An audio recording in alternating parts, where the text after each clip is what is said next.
Hello, this is Mark with the Dark United Front Facebook music fan page, and I'm here with Mr. Joey Vera from Armored Satan Fates Warning. Joey, how you doing tonight, sir? I'm doing very well. Thanks for having me. No, thank you very much for coming on. It really does mean a lot to me, man. So the first question I wanted to go ahead and ask you is, what made you decide that you wanted to pursue a career in music? Was there any particular band or artist, album, or song that made it an easy choice for you? Well, it's a culminative of a bunch of different things, really. I mean, you know, gradual. It's a gradual influence, I would say. I'm a child of the '70s, so I grew up listening to a lot of different stuff. But it wasn't until probably I got into hard rock that started making me feel like I wanted to actually pick up an instrument. But you know, I think with a lot of kids growing up in that era, the one group that kind of, you know, really motivated everybody was Kiss. Right.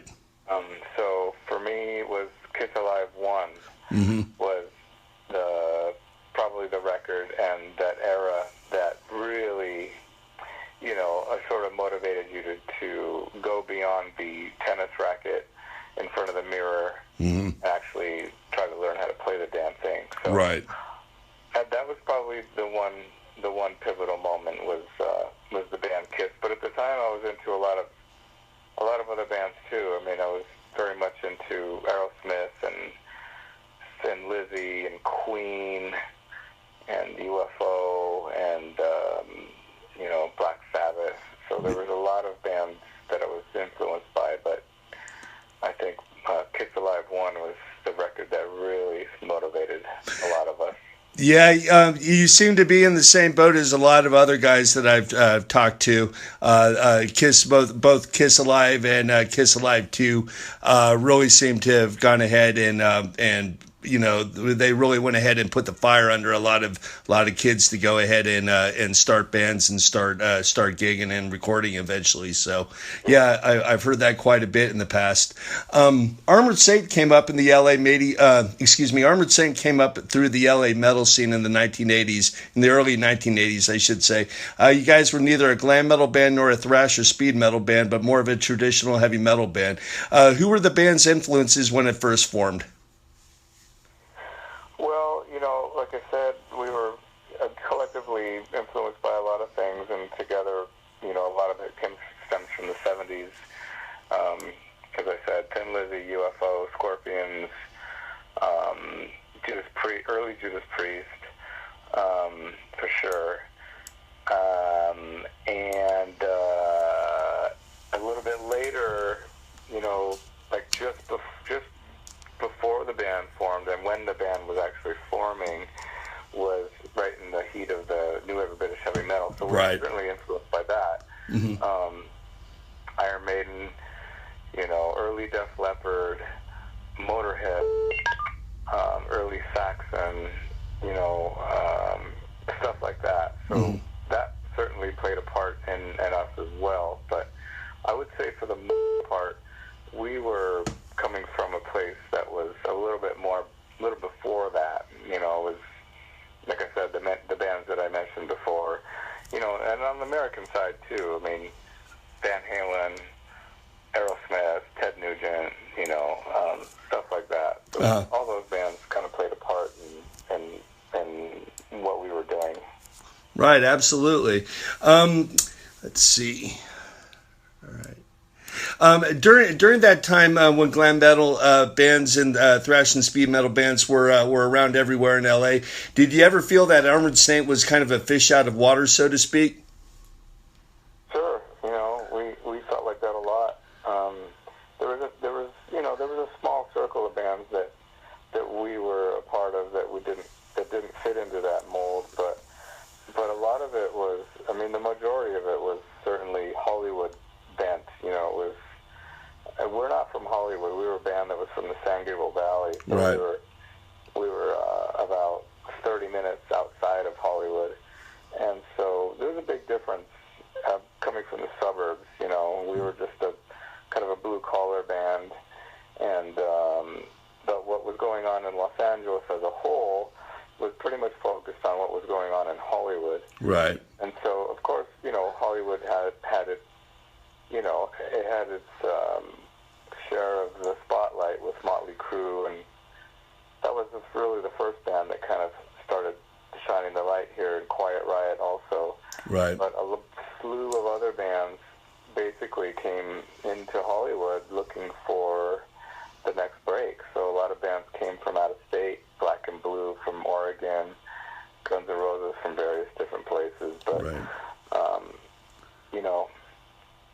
the Hollywood scene was really not something that we were really a part of. We were just sort of a suburban blue-collar band that just happened to be in L.A. County, which is very large. Mm-hmm. Most people don't realize, but it's a very big city. Right.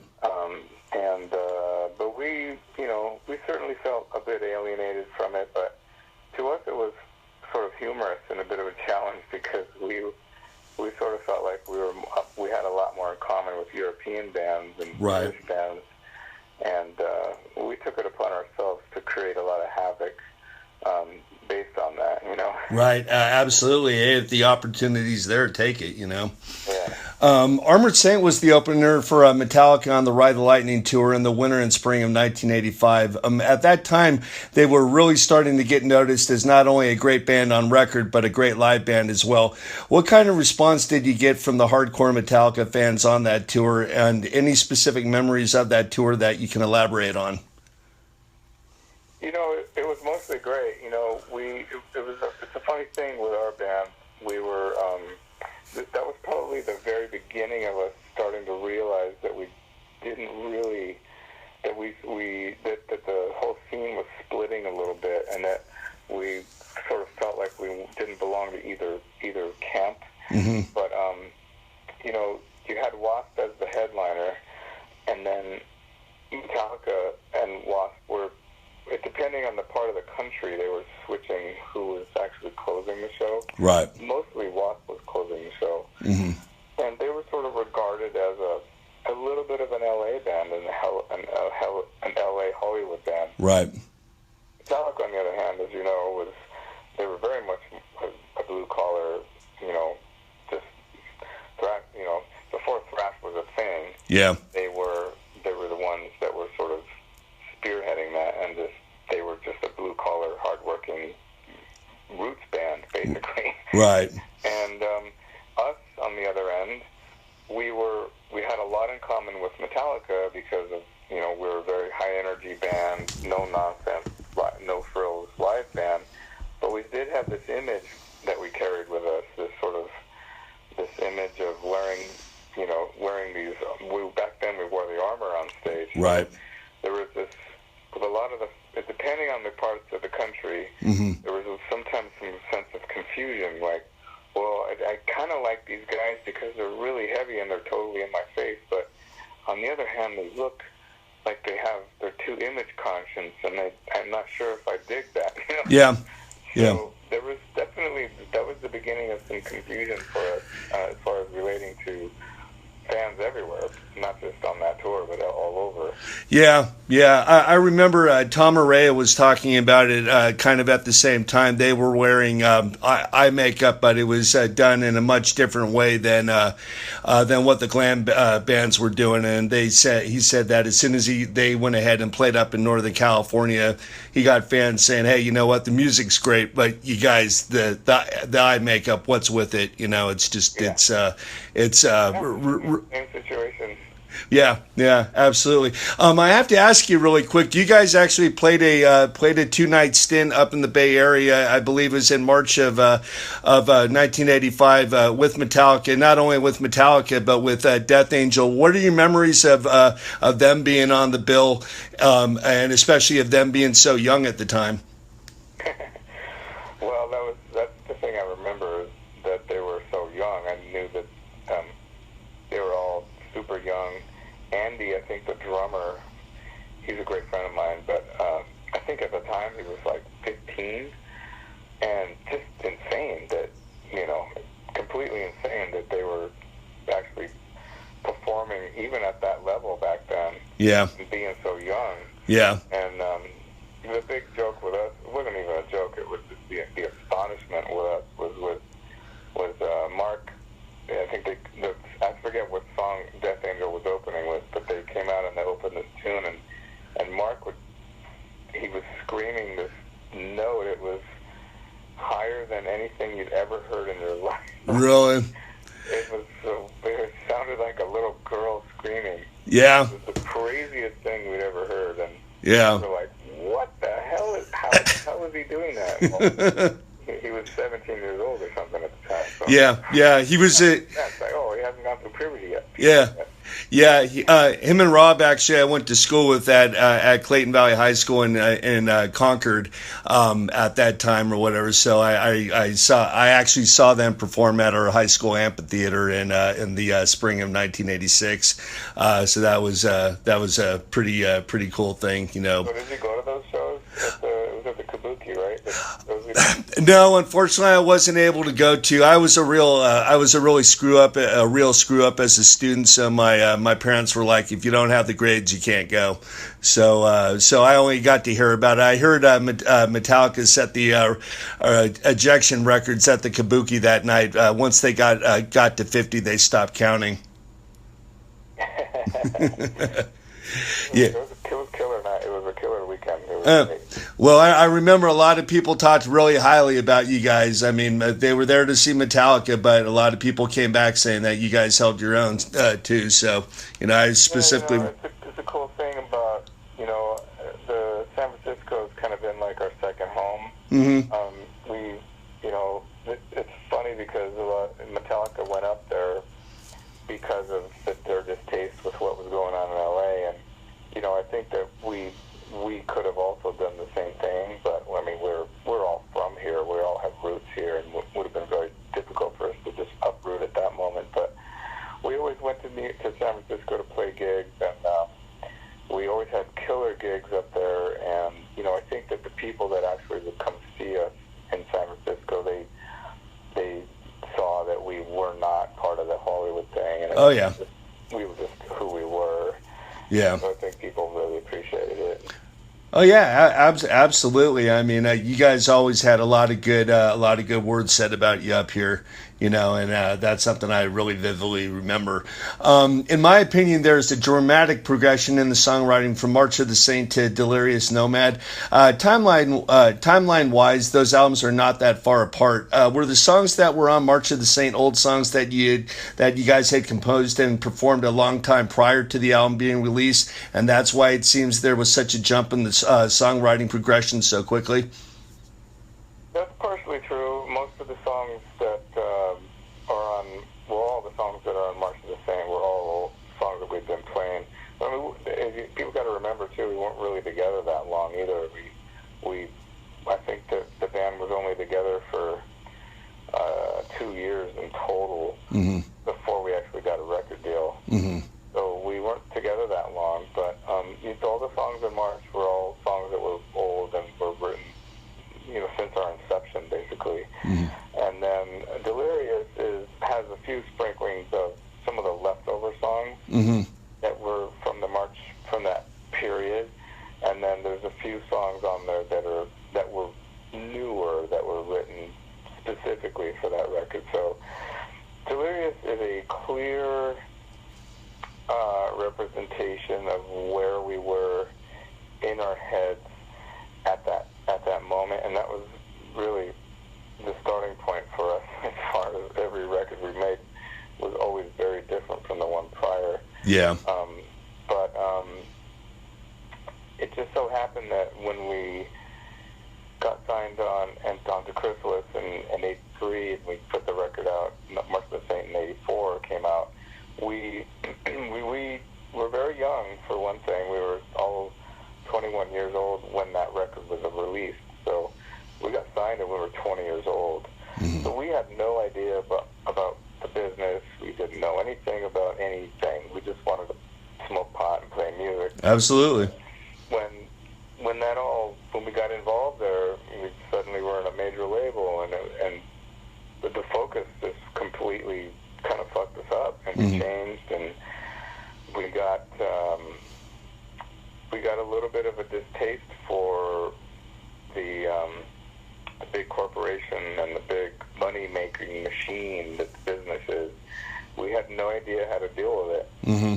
So we just wanted to make music. We just wanted to make art for our sake, and we didn't care so much about being on the charts and getting radio play and just none of that stuff. We just wanted to be a rock band that made music.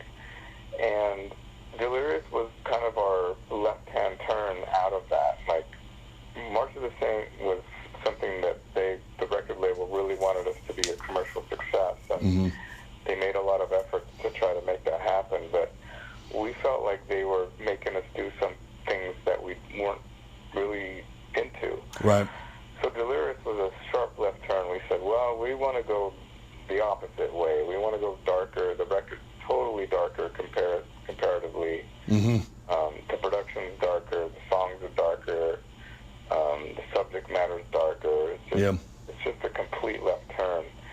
So that was pretty much done intentionally. Yeah. Yeah, well, the results were really good. How was it to work with Max Norman on that album?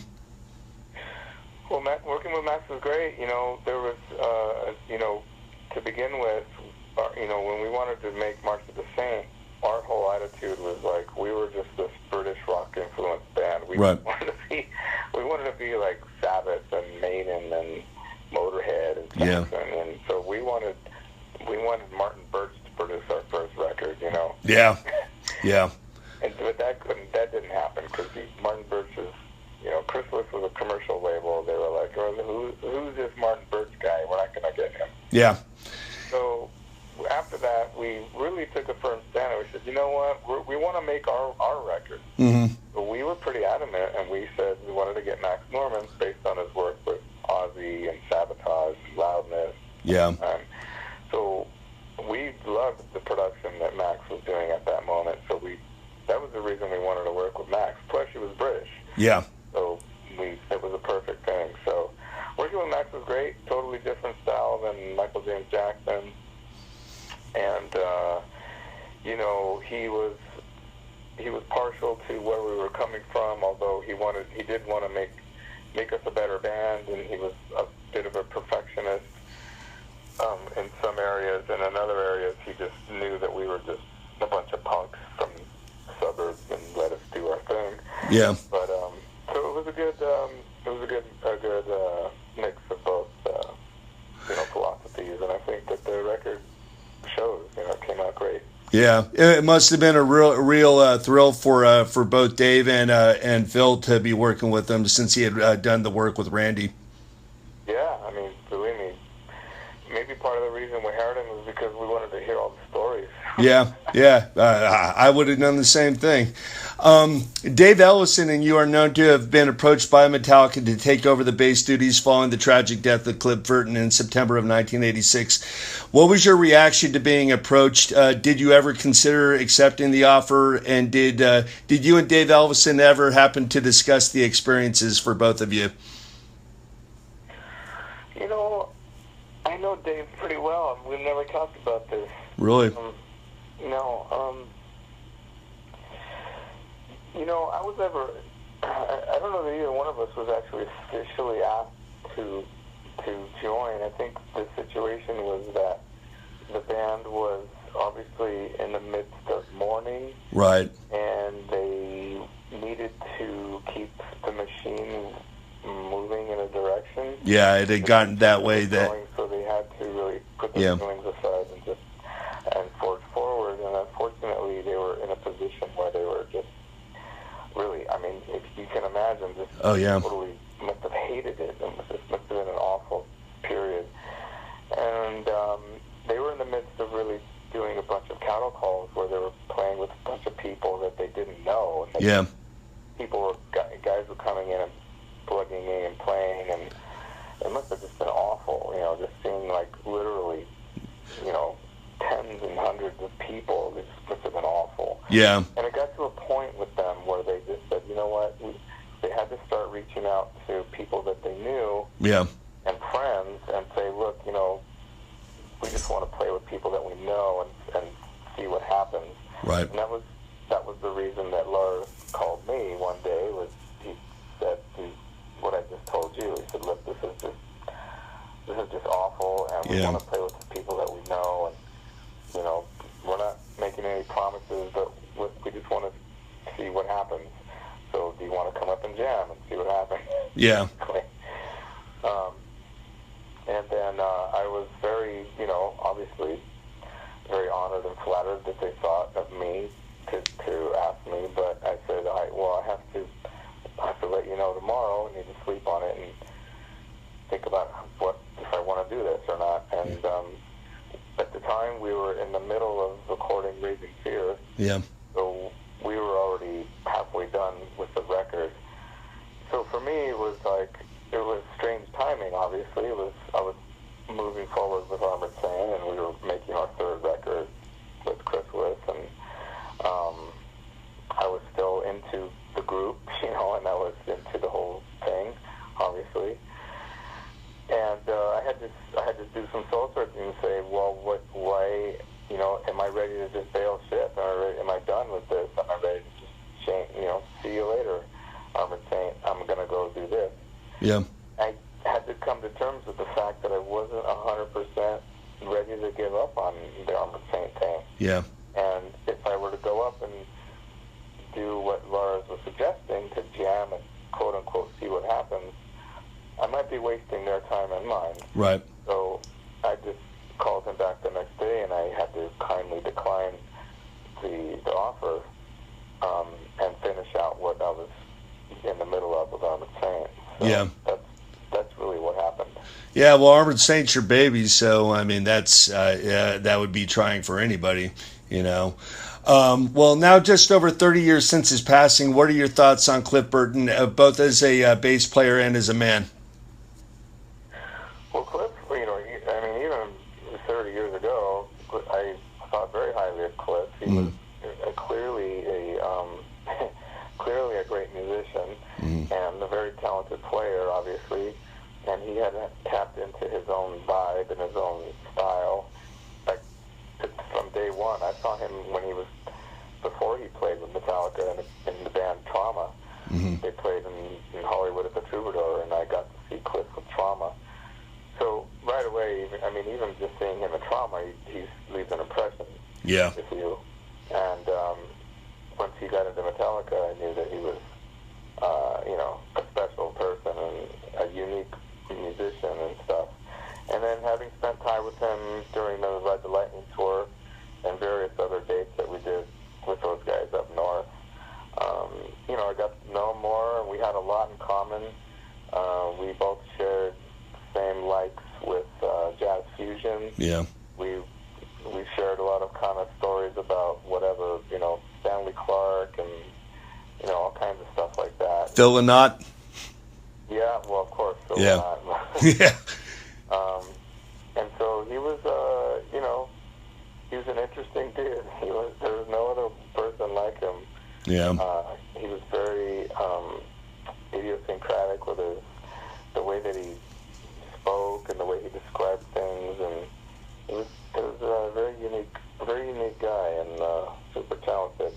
Yeah, I've never heard anybody say a bad word about the guy. Never, and that's He was never like that. He was just super approachable and just very mellow, laid back, normal guy. Just awesome dude. Yeah, my very first show was actually the Day on the Green show that they played third on with the Scorpions headlining, and I remember my most vivid memory of that day was just looking up and seeing Cliff about 10 feet away after he had just walked out on stage, and then just them just ripping into Creeping Death, and just that was definitely a life-changing experience for me. Yeah. Guitarist Phil Sandoval, if you don't mind talking about it, guitarist Phil Sandoval left Armored Saint prior to Raising Fear, and the band continued as a four-piece. If you don't mind discussing it, what led to Phil's exiting the band, and was there any discussion about having a replacement guitarist join at the time? If so, any names that you can go ahead and mention? Well, at the time, it was actually during the recording of Delirious. It was literally, we were in the studio literally recording the record. And at the time, Phil had a little bit of a drinking problem. Okay. That wasn't getting any better. It was getting a little worse, and it was withholding him from giving 100%. Right. In the group, and this had been going on for a little while, and it just kind of came to a head while we were recording, and we decided that it was best that if we let him go, and it was a very difficult thing to do. Obviously, he was still someone that we've known since childhood. Yeah. He was a childhood friend, plus he's Gonzo's brother, so that was just a very trying time getting through all that, but Phil will tell you the same thing these days, is that he was in a place where he just couldn't function in the group the way he wanted to, and he knows it. And he since then has quit drinking, and he's totally been sober since then. But at the time, since we were in the middle of recording the record, we didn't think of replacing him right away because it wasn't practical, Right. So Dave took it upon himself to just finish all of the rest of the tracking all by himself. And when it came time to go on tour for that, we discussed whether we were going to do that or not, try to fill the shoes and try to do that whole thing. But we kind of came to this conclusion where we thought we didn't want to do that, Right. and we're such a tight unit. We were kids that just grew up together. We're from the same neighborhood, and just the thought of bringing in a total stranger was very alien to us. Right. And Dave was pretty gung-ho about being the only guitar player at the time. I think that he took it upon himself as a challenge to say, you know what, I think I want to do this by myself. I want to go the Eddie Van Halen route. Yeah. And so we decided to go along with him, and we decided to stay a four-piece for that record for the next two records, really. Okay. What was the story behind you covering Leonard Skinner, the classic Leonard Skinner Saturday Night Special? For Raising Fear, Raising Fear was a tough record to make for Chris List. We were getting a lot of pressure from the label to have a song that they could work for radio. They wanted to have control over the songwriting in some sense. They even went as far as hiring a songwriter to work with us. Seriously? Yep. And that lasted about 2 weeks, and we said, nope, this ain't working. So we fired him. Good. Yep. And it just was not happening. Those were like the worst two weeks of our whole career. Yeah. It was terrible. Yeah. But during that whole thing, they had producers and songwriters coming in, and they tried to get us to do cover songs. They wanted us to do Wishing Well by Free. Right. And I love Free, and I love that song. Yeah. We were just like, oh, God, and they were just totally hounding us about having a cover song that they could use as a tool. Mm-hmm. And so, my response to all that was, you know what, well, let's at least do a song that we want to do. So John and I are big Leonard Skinner fans. Nice. Day one. So I said, well, let's do a metal version of Saturday Night Special. We're huge Skinner fans. Yeah. And so that was basically my fault. I like it. There's a certain, the only thing that's good about it, in my opinion, is that there's a cool factor in it. It's just because we actually got to cover a Skinner tune. Yeah. But I don't think we did a very good job of it. Yeah, I like it. Again, we kind of dragged the song through the coals a little bit. But again, it was a time and a place situation for us, and it has. If anything, it has a cool nostalgia for me. But if I had the chance, I probably wouldn't do that again to poor old Leonard Skinner. Yeah. Well, if you could do it again, what Skinner song would you do?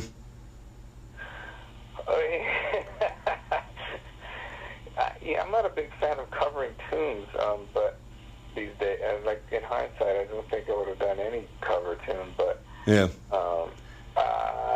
Give Me Back My Bullet seems like it would be a good one. Of Death and Fancy records. Uh-huh. I love the song On the Hunt. Love Oh, yeah. Maybe I'd redo a version of that. Make it totally different, though. Yeah, you ought to check out Corrosion of Conformity's version of it. Of On the Hunt? Yeah. Oh, I didn't even know that. Yeah, Pepper does a really good job, man. He does a really good job on the vocals. Cool. All right, well, Armored Saint left Chrysalis Records after the release of Raising Fear and the tours that followed it. You ended up signing with Metal Blade Records and began writing what I consider one of the greatest heavy metals of all time, Symbol of Salvation. What do you remember most about the creation of that album? Well, that took place over a very long period of time. It began when we got dropped from Chrysalis after the Raising Fear tour in 1989.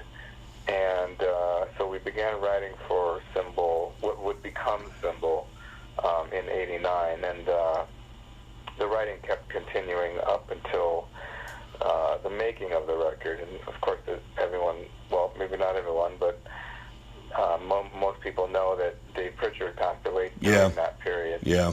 So there was a long period of writing material with Dave and a little bit with Jeff, and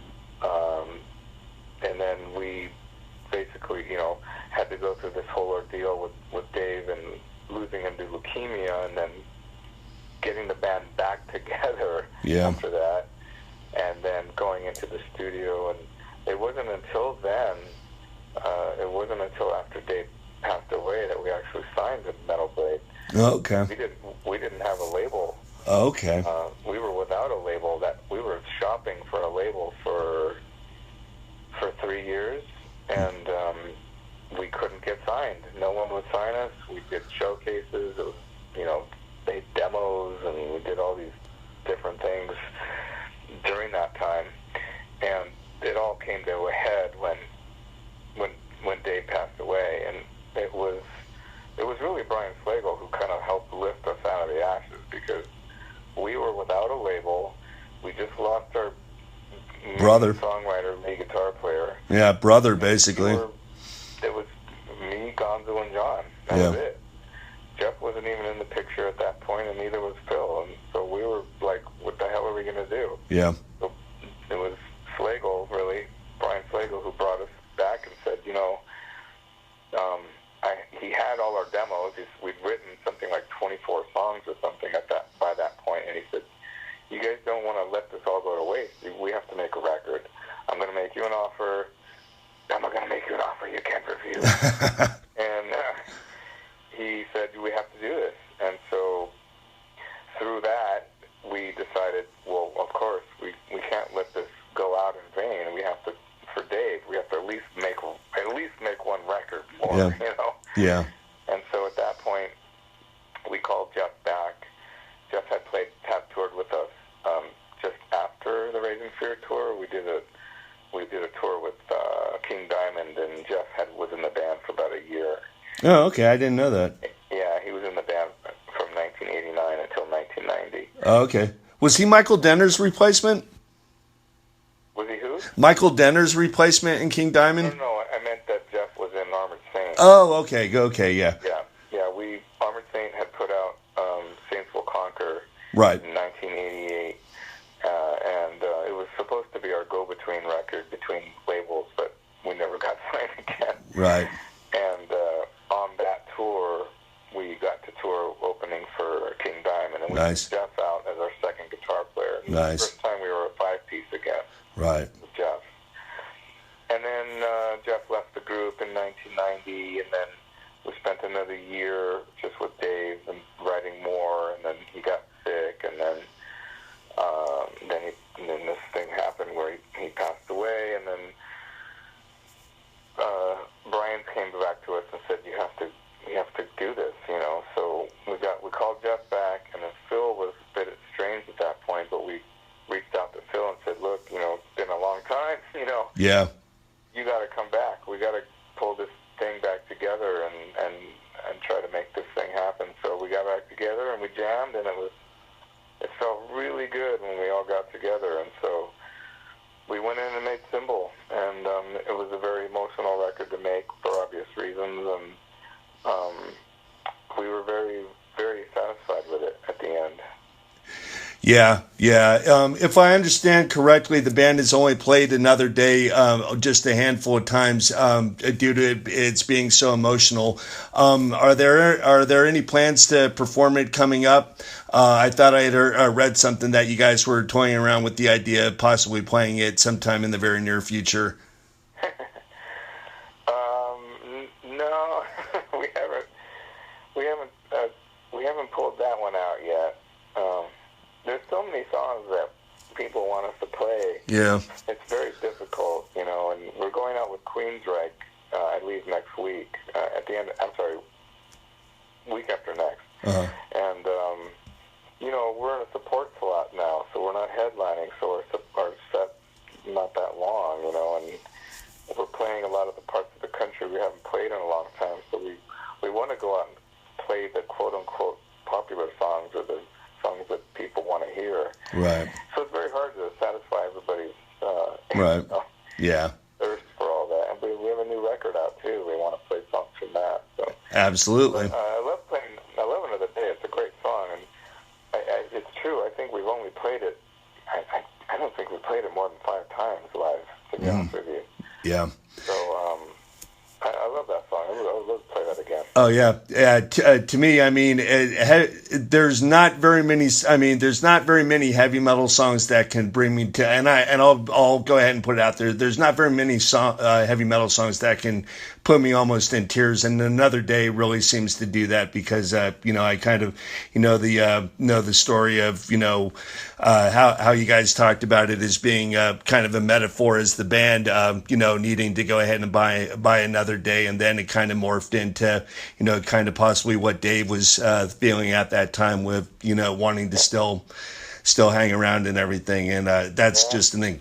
I'm getting choked up even just thinking about it, but that's one of my all-time favorite songs. That song means a lot to us, obviously, and maybe that's why we don't play it so much, is because it's a very special song, and we probably will only pull it out for some special occasions. Yeah. Because it is. We don't want it to wear out, the meaning of it to wear out, so we kind of try to keep it special in a special little place. Yeah. Well, thank you to you guys for getting it out there. It's one of the most incredible songs I've ever heard. Thank you, man. Thank you. Appreciate that. Hey, man, I thank you for putting it out. What do you think Dave's legacy is today, and do you have any favorite memories of Dave? Well, I think his legacy is that, he was a really bright, burning candle when his life was here on Earth, and he was a really talented dude at the time. He went away. He left us so young. Yeah. I often think about where he would be if he hadn't gone away. He was accelerating even back then. Yeah. And he would definitely be a force to be reckoned with at this point. Oh, absolutely. So he was just entering into some new territory, playing wise and creative side wise. It just, it boggles me to think of where he would have gone with it. He could have gone anywhere. Yeah. So I think that his legacy is that he was super. He was a great player. I think him and Chris Oliva from Sabotage were very much on the same plane. Yeah. Both those guys were just super. They kind of came from that Schenker, Eddie Van Halen world. Yeah. Or Randy Rhoads, but they were both going into different directions. And Yeah. I think it would have been really interesting to see where both of those guys went. And I'm glad that people hold Dave in high regard in that sense. Because I was just watching the other day the Headbangers MTV Headbangers Ball tour that we did with Grim Reaper and Halloween, and the thing that they recorded, and there's somebody put it on YouTube. It's got like all 5 songs.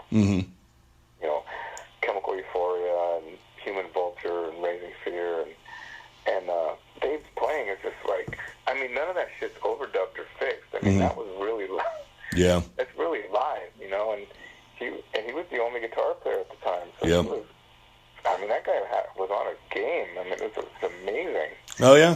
Yeah. Yeah, it's just totally amazing that he was only 27 at that time. So Yeah. actually, that's not true. He was younger than that because he died at 27. So he was actually probably 25 at that time. Yeah. That mind blowing. Oh yeah, that video that you're talking about, I've posted it up on on Facebook several times. You know, and especially in the group, I think I posted up at least 3 or 4 times in the fan page. Singer John Bush was asked by Metallica to join them back in the early days of the band. He declined out of loyalty to Armored Saint, from what I understand. Around a decade later, he accepted the offer to join Anthrax. Between those two events, did you ever feel that it would only be a matter of time before he left Armored Saint to join a bigger band because he was and still is such an incredible metal vocalist? Well, no, I never thought of that, especially for that reason. Mm-hmm. But no, it was never a question because we were always very much a tight knit group, and we were all, you know, sort of like, you know, 5 Musketeers, one for all for one kind of a deal. Right. We come from the same neighborhood, went to the same grammar school. I mean, we have a very long history together. Yeah. But having said that, after going through everything that we did in the late 80s and this whole thing with, you know, losing our label and 3 years later losing Dave Pritchard and coming back and, like, regrouping and making Symbol of Salvation, it was a very trying time. And I've talked about this before, but internally it was a very difficult thing to go through. Right.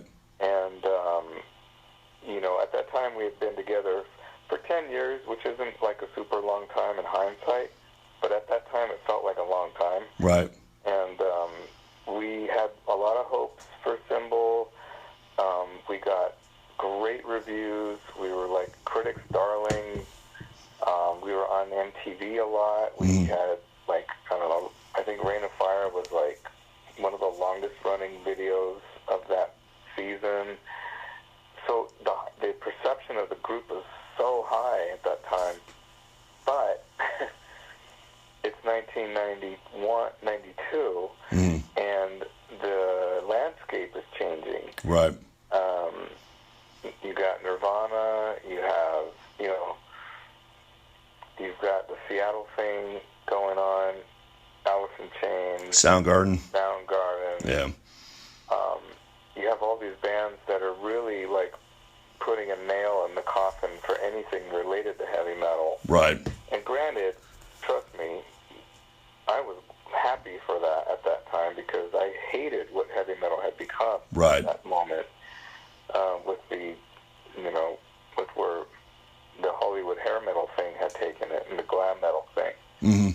Basically had turned it into a dirty word. And so at that time, I felt like it was time for metal to go back underground, right? Go somewhere else. It needed something. It needed to change, and it needed to go away. So unfortunately, we were at that point trying to revive ourselves, trying to come back from being knocked down. And so the end result was that we really had a difficult time touring. We had a difficult time making the record any kind of success, and it was just tough. The record sales were low. Management was getting pressure. The label was giving us pressure. It was just, you know, it was like we were on this high, and then suddenly, within literally a couple of months, it went all the way back down to where we started. And it was almost like we were like having to start all over again. Right. And it's hard for people to understand that, but that really was what was going on internally and with the group. So it was at that moment where we were feeling a bit desperate, like, well, what the hell are we going to do? I mean, should we change our name? Should we, you know, like, what should we do? Should we just forget about America and go back to Europe and live there? I mean, Sabotage kind of did that, and it worked for them. Yeah. But we didn't know what to do. We were very confused, and there was a lot of uncertainty, and trust me, there was a lot of and arguing going on within the group behind closed doors. Yeah. So when this phone call came for John, it was perfect timing. Yeah.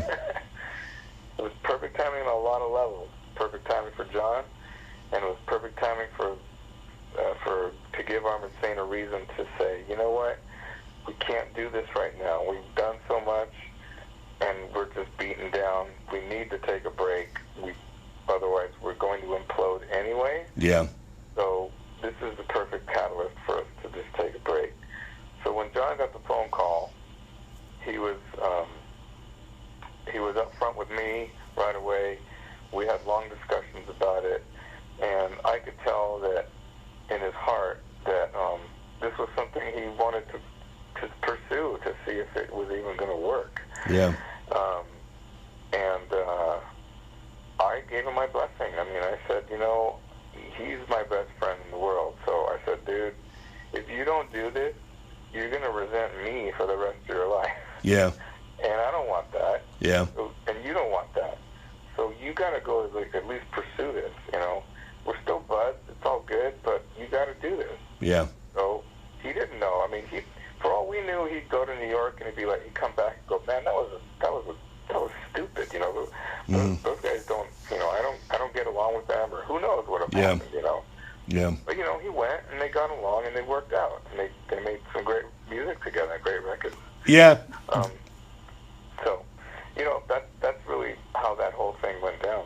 Yeah, I read something that he had said, like right before he left to go to New York to jam with those guys, that he said something along the lines right before he walked out the door was, "We will make music together once again."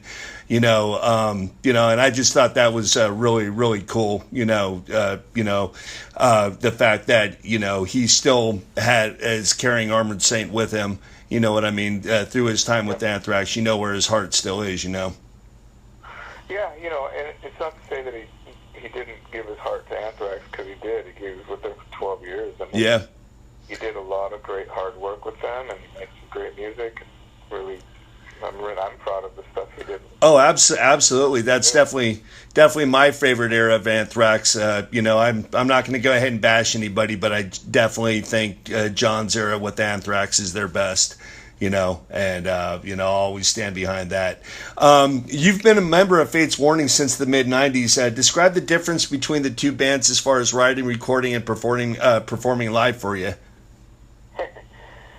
Well, that's going to be a mouthful. I'll try to summarize it. Sorry about that. The thing is, I think in a nutshell, my experience with these guys has been nothing short of like amazing. Yeah. They're like brothers from another mother. Mm-hmm. We get along so great. My relationship with them is, dare I say, it's a little easier to deal with to be in Fate's Warning, and I think it's because I don't have such a long, deep, bloodline with them. Right.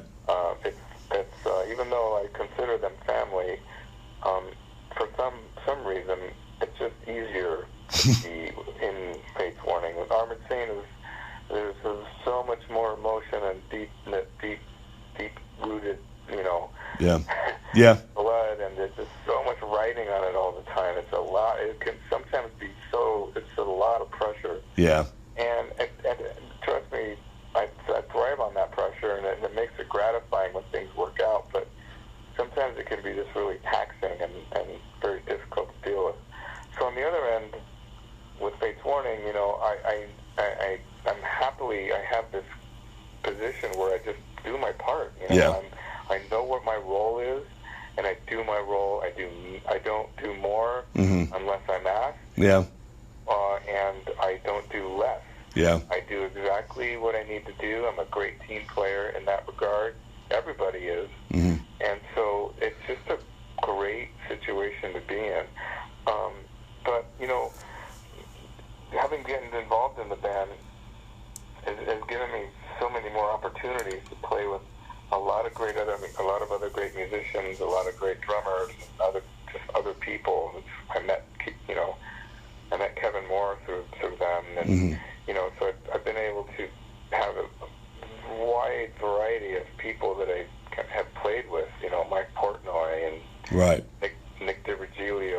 kinds of different people, Zonder, Bobby Joe Zombeck, I'm blaming all the drummers, but just it's afforded me to really expand myself as a player and as a musician and as a songwriter, and it's been super enriching in that sense.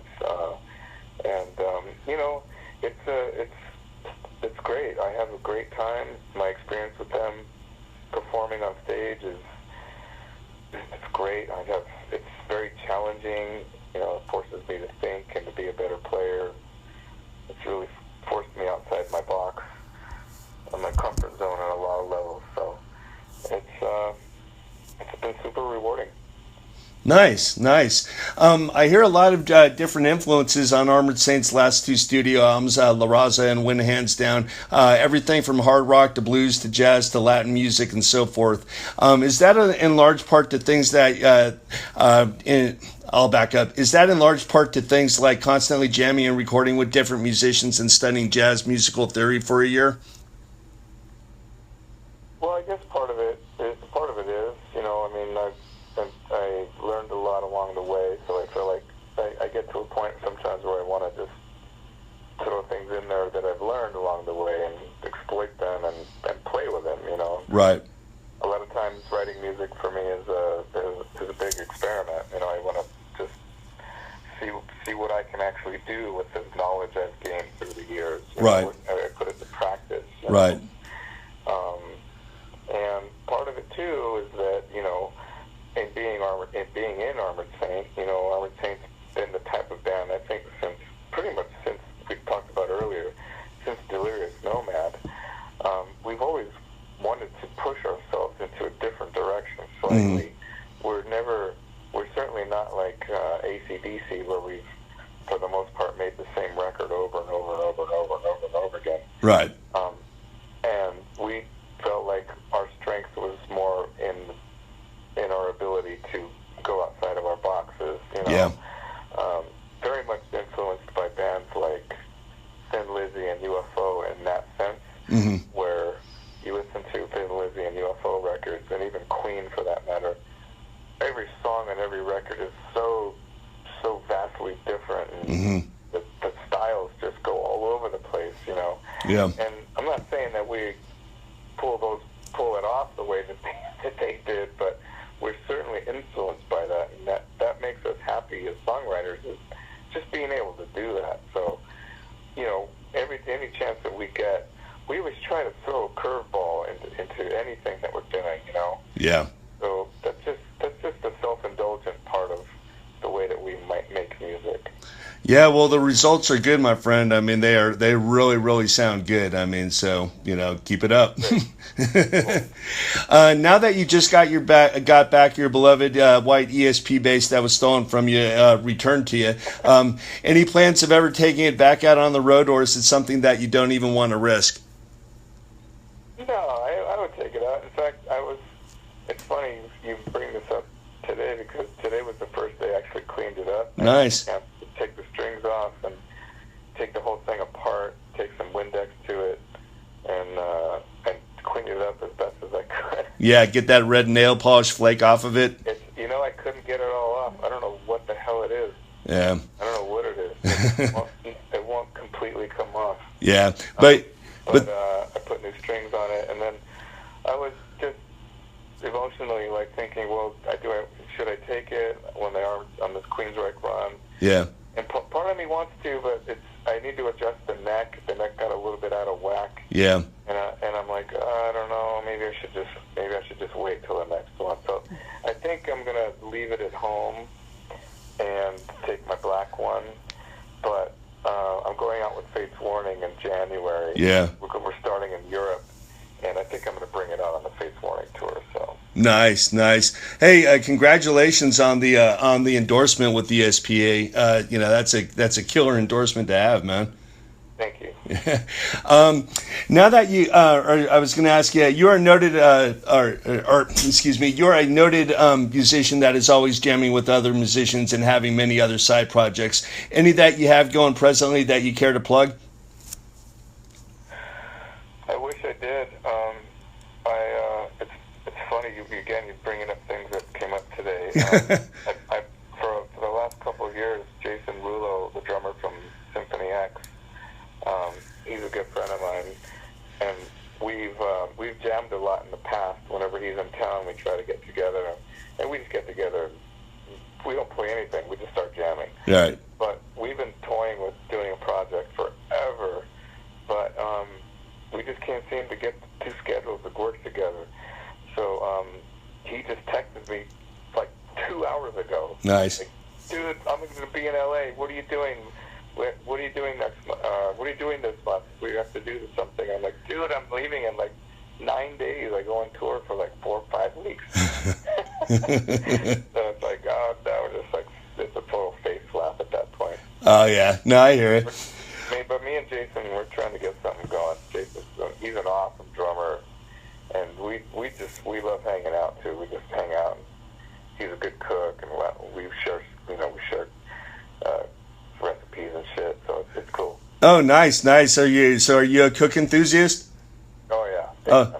Me too. I got very few dishes under my belt that I actually consider, pretty decent. But I love doing it, man. It's therapeutic. It is. Yeah. Very much. Well, my last question, actually, one of the admins on the fan page is actually, used to hang out with you and Phil and Gonzo out at at Francisco Studios down in Vernon, California. His name's Jason Reynolds. He wanted me to say what's up. Any memories you care to share about Francisco Studios down in Vernon? Well, shit, we lived there for several years. That place, we had a room there forever. And we had, I think we wrote all of Symbol there. We wrote all of Symbol there. That's when we were there. We were there from 89 until 92. Okay.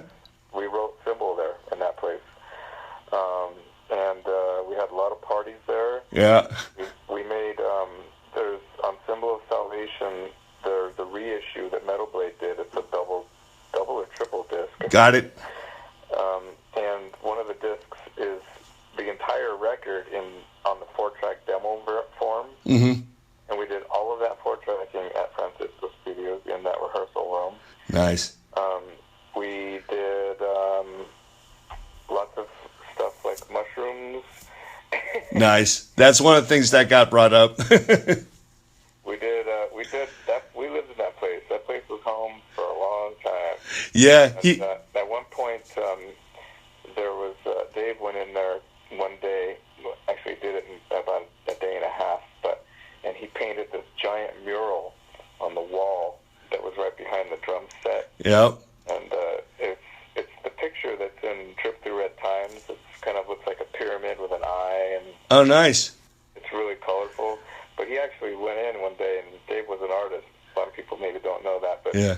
he used to draw and do stuff like that. And so he actually went in and painted painted one wall in Francisco Studios, probably against the contract rules.